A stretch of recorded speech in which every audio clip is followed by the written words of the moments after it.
با عرض سلام خسته نباشین دوستان عزیز. من حکیمی هستم از فرانسه.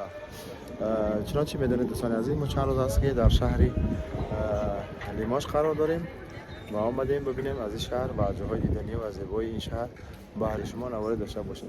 دوستان شما ببینید ما در کجای شهر قرار دارم. اصلا ما در مرکز شهر قرار دارم و اینم چهار طرف از ساختمان های قدیمه و زیبایی. این هم ساختمان میبینید بازار است، بازار کریتی یا پوشیده، خیلی زیبا و دیدنی. او طرف هم ساختمان های قدیمه، ساختمان های مثلا چی میگن تاریخی.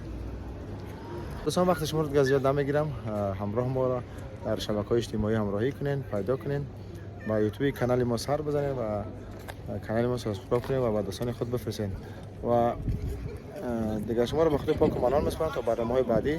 خدا نگهدار. بدرود.